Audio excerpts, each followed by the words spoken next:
ہم بڑے کم قسمت امتی ہیں کہ اتنے کامل اور مکمل رہبر اور مرشد کے ہوتے ہوئے ہم دنیا میں رہنے والے دنیا داروں اور اللہ اور اس کے نبی کے دشمنوں کے نقش قدم پہ چلتے ہیں، ان کو فالو کرتے ہیں، ان کے طریقے کو اپناتے ہیں۔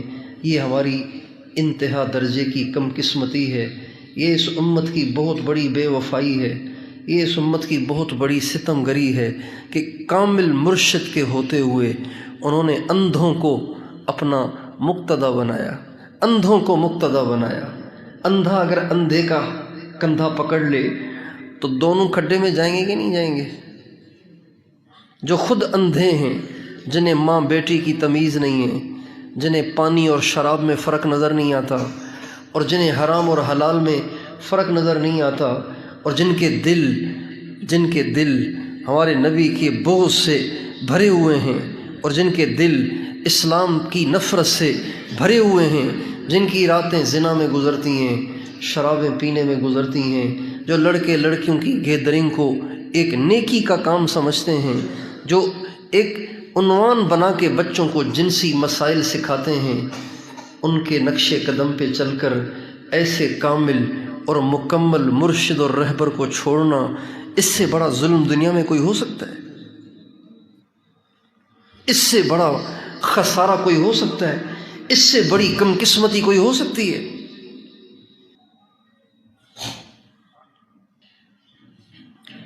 اگر کوئی بیت اللہ کا باشندہ ہو یا مدینہ منورہ کا باشندہ ہو، اور وہ یو کے کی نیشنلٹی کے لیے دوڑ دھوپ میں لگا ہوا ہو، لندن کی نیشنلٹی کے لیے دوڑ دھوپ میں لگا ہوا ہو، وہ گرین کارڈ کے چکر میں دوڑ دھوپ میں لگا ہوا ہو، حرام حلال طریقے سے رشوتیں دے دا کے وہ وہاں کا پاسپورٹ لینے کا خواہش مند ہو، تو ہے کم قسمت کے نہیں؟ سعودیہ کی نیشنلٹی ملی ہوئی ہے، بیت اللہ کا باشندہ ہے، مسجد نبوی کے پڑوس میں رہتا ہے، اور لگا ہوا ہے یو کے کا پاسپورٹ لینے کے چکر میں، لگا ہوا ہے امریکہ کا پاسپورٹ لینے کے چکر میں۔ گنہگار سے گنہگار مسلمان بھی اسے کم قسمت کہتا ہے۔ کہے گا کہ نہیں کہے گا بھائی کہے گا کہ نہیں کہے گا؟ ہمارا ان پڑھ دیہاتی بھی اسے کہے گا، تیرے سے بڑا بدبخت اور کون ہوگا کہ مدینے کی نیشنلٹی موجود ہے، پھر بھی تجھے امریکہ میں رہنے کا شوق چڑھا ہوا ہے، تجھے انگلینڈ میں رہنے کا شوق چڑھا ہوا ہے۔ میرے دوستو، اس کم قسمتی میں مبتلا آج ہر مسلمان ہے جو محمد صلی اللہ علیہ وسلم جیسے مرشد کامل، ہادی کامل نہیں، مرشد اکمل اور ہادی اکمل کے ہوتے ہوئے اللہ کے دشمنوں کو فالو کرتا ہو، اللہ کے دشمنوں کو اپنا مقتدا سمجھتا ہو، اللہ کے دشمنوں کا لایا ہوا تعلیمی نظام اسے اچھا لگتا ہو، اللہ کے دشمنوں کا لایا ہوا تجارتی نظام اسے اچھا لگتا ہو، اللہ کے دشمنوں کا لایا ہوا آئین اسے اچھا لگتا ہو، اللہ کے دشمنوں کا لایا ہوا حکومتی نظام اسے اچھا لگتا ہو، تو پھر یہ بھی تو وہی کر رہا ہے نا جو وہ کر رہا ہے۔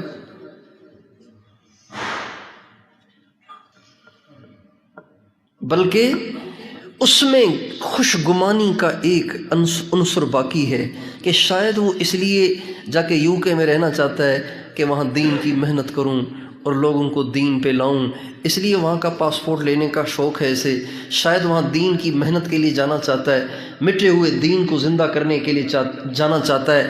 اس میں تو ایک عنصر، ایک پہلو اچھائی کا ذرا دور کا نظر آتا ہے، اس میں تو کوئی اچھائی کا پہلو ہے ہی نہیں، یہ تو سراسر ظلم ہے، سراسر حماقت ہے، سراسر بے دینی ہے، سراسر کفر کو اسلام پہ ترجیح ہے۔ آج ہمارے مسلمان کو آپس میں مسئلے ہو جائیں تو عدالتوں میں جاتے ہیں، علماء کے پاس نہیں جاتے۔ بچوں کی شادیاں کرنی ہو تو اس علاقے کے جو بڑے چودھری ہوں، وڈیرے ہوں، پیسے والے ہوں، دیکھتے ہیں کہ انہوں نے اپنے بچوں کی شادیوں میں کس کس کو نچایا تھا، ہم بھی اس کی کوشش کریں۔ کن کن گویوں کو بلایا تھا، ہم بھی اس کی کوشش کریں۔ کن کن کنجریوں کو نچایا تھا، ہم بھی اس کی کوشش کریں۔ اگر 1 نمبر کنجری کو بلانے کے پیسے نہیں ہیں تو چلو ہم 2 نمبر کو تو بلا لیں۔ 1 نمبر گویے کو بلانے کو افورڈ نہیں کر سکتے تو 2 نمبر گویے کو ہی بلا لیں۔ اللہ تعالیٰ قرآن پاک میں فرماتے ہیں فَلَا وَرَبِّكَ لَا يُؤْمِنُونَ حَتَّى يُحَكِّمُوكَ فِي مَا شَجَرَ بَيْنَهُمْ ثُمَّ لَا يَجِدُوا فِي أَنفُسِهِمْ حَرَجًا مِّمَّا قَضَيْتَ وَيُسَلِّمُوا تَسْلِيمًا۔ تیرے رب کی قسم، اللہ تعالیٰ کہہ رہے ہیں میرے نبی تیرے رب کی قسم، یہ میرے نزدیک مومن نہیں ہیں جب تک کہ اپنا ہر معاملہ تیرے سامنے پیش نہ کریں، اور پھر جو تو فیصلہ دے دے اس کو دل و جان سے تسلیم نہ کریں۔ اگر ان کے دل میں رتی کے برابر بھی کھٹکا رہ جائے تو میرے نزدیک یہ مومن نہیں ہے۔ اس ترازو میں اگر میں اپنے آپ کو تولتا ہوں تو مجھے اپنا آپ مومن نظر نہیں آتا۔ اگر ہم اپنے آپ کو تولنا اس ترازو میں تولنا شروع کریں تو ہمیں اپنا آپ مومن نظر نہیں آئے گا۔ آج حضور ہمیں بیوی بچوں سے زیادہ پیارے نہیں ہیں، آج حضور ہمیں تجارت اور زراعت سے زیادہ پیارے نہیں ہیں، آج حضور ہمیں اپنی دکانوں سے زیادہ پیارے نہیں ہیں۔ پیار نعروں کا نام نہیں ہے، پیار نعروں کا نام نہیں ہے، پیار تو عمل سے ظاہر ہوتا ہے، پیار تو عمل سے ظاہر ہوتا ہے۔ ایک بچہ دوڑتے ہوئے گرتا ہے تو اس کو کئی لوگ دیکھتے ہیں، اس دوڑتے ہوئے گرنے والے بچے کو کئی دیکھتے ہیں۔ دیکھنے والوں میں اجنبی بھی ہیں، دیکھنے والوں میں رشتہ دار بھی ہیں، دیکھنے والوں میں ماں بھی ہے۔ بتائیے اس بچے کے گرنے پر سب سے پہلی چیخ کس کی نکلتی ہے؟ بتاؤ بھائی۔ کیا جس گہرائی سے، جس اندر سے ماں کے چیخ نکلتی ہے، آپ یہاں تشریف لیں، ان کو نظر نہیں آئے گا۔ جس گہرائی سے ماں کے چیخ نکلے گی کسی اور کی نکل سکتی ہے؟ بتاؤ بھائی، کسی اور کی نکل سکتی ہے؟ ہمارے پاس ایک بچہ پڑھتا تھا، مدرسے کا طالب علم، تو بہت فرما بردار، بہت خدمت گزار، تو مجھے اس سے بہت محبت ہو گئی، بہت میں اس کا خیال رکھتا، گھر جاتا اپنے لیے روٹی لے آتا تو اس کے لیے بھی لے آتا، بہت زیادہ تعلق ہو گیا، بہت زیادہ محبت کا اظہار کرنے لگا میں ان سے۔ تو ایک دفعہ ان کی ماں کا فون آیا کہ میرا بیٹا کیسا ہے، کیا ہے۔ میں نے کہا آپ اپنے بیٹے کی فکر نہ کریں، میرا خیال ہے آپ کے بیٹے سے مجھ سے زیادہ دنیا میں کوئی محبت نہیں کرتا ہوگا، یہ میں نے ان سے کہا۔ کہنے لگی مولانا صاحب بات تو آپ کی ٹھیک ہے لیکن ماں کا مقابلہ تو کوئی نہیں کر سکتا نا۔ اظہار آپ کر رہے ہیں لیکن جو محبت اللہ نے میرے دل میں ڈالی ہے آپ وہ تو کر ہی نہیں سکتے، آپ چاہے کچھ بھی کر لیں، آپ چاہے اسے پلکوں پہ بٹھائیں، لیکن اتنی محبت تو آپ نہیں کر سکتے جو اللہ نے ماں کے دل میں ڈالی ہے۔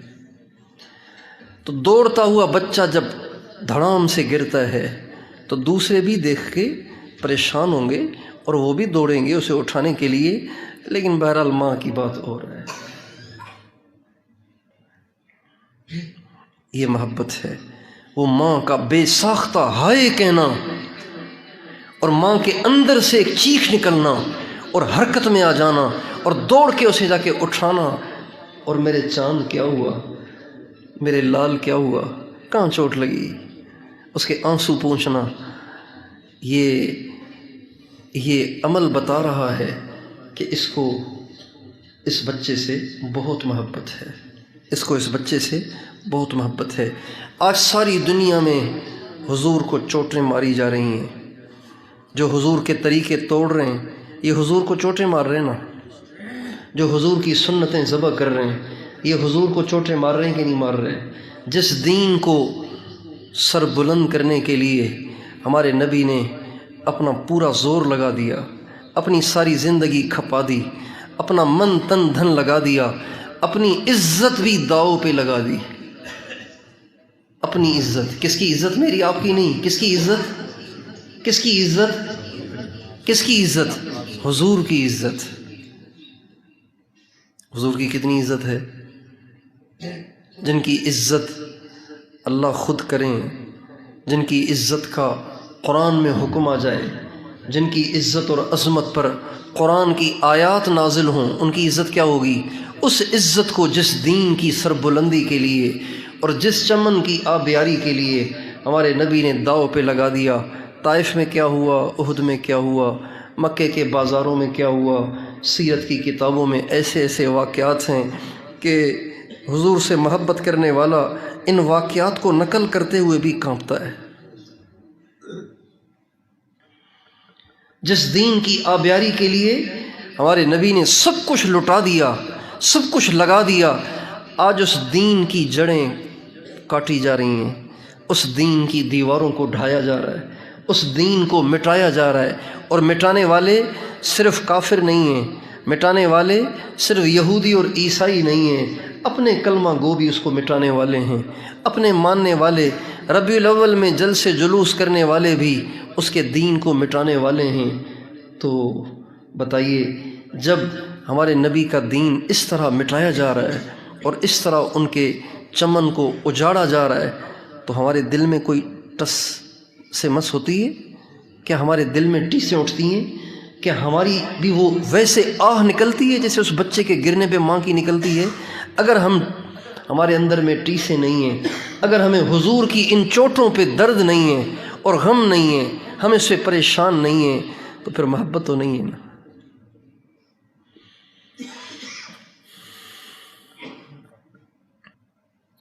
محبت تو ایک کیفیت ہے، وہ نظر نہیں آتی، وہ نظر نہیں آتی۔ اس کا ظہور اعمال سے ہوتا ہے، اس کا ظہور اپنے کردار سے ہوتا ہے، اس کا ظہور اپنے رویے سے ہوتا ہے، اس کا ظہور اپنے اخلاق سے ہوتا ہے۔ اس لیے بھائیو، ہمارے نبی مرشد کامل ہیں، مرشد اکمل ہیں، ہادی اکمل ہیں، رہبر اکمل ہیں۔ ہم کسی چیز میں ان کو اگنور نہیں کر سکتے، ان کو چھوڑ نہیں سکتے۔ ہمیں اپنی زندگی کے ہر کام میں اپنے مرشد سے، اپنے ہادی سے، اپنے رہبر سے رہبری لینی چاہیے، اور یہ رہبری لینا ہی ان سے محبت کی نشانی ہے۔ جو انسان اپنی زندگی کے ہر کام میں پوچھتا پھرتا ہے کہ میرے نبی کا اس میں طریقہ کیا ہے، تو وہ محبت کرنے والا ہے، چاہے اس کو محبت کرنے والا نہ بھی سمجھا جائے۔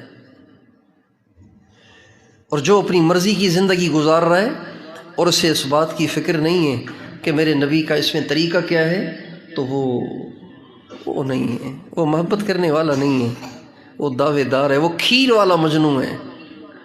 سنا ہے نا واقعہ کھیر والا مجنوں؟ وہ کھیر والا مجنوں ہے۔ اس لیے میں اور آپ یہ نیت کریں کہ اللہ تعالیٰ نے جب ہمیں ایسے مرشد اکمل دیے ہیں، تو اب ہم پھر ان کو چھوڑ کے کسی اور طرف نہیں جائیں گے۔ ہم کافروں کو دیکھ کر، دنیا داروں کو دیکھ کے نہیں چلیں گے، بلکہ ہم حضرت محمد صلی اللہ علیہ وسلم کے طریقے کو اپنی زندگی کا مقصد بنائیں گے، اپنا ہر کام اپنے نبی کے نقش قدم پر کرنے کی کوشش کریں گے۔ جن باتوں سے ہمارے نبی نے ہمیں منع کیا ہے، وہ چاہے ہماری کتنی فیوریٹ کیوں نہ ہو، کتنی پسندیدہ کیوں نہ ہو، ہمیں انہیں دیوار پہ دے مارنا ہے، بلکہ ان سے ہمیشہ کے لیے قطع تعلق کرنا ہے، ہمیشہ کے لیے انہیں چھوڑ دینا ہے، اور ان سب چیزوں کو سینے سے لگانا ہے جس کو ہمارے نبی نے ہمارے لیے پسند کیا ہے۔ تیار ہیں؟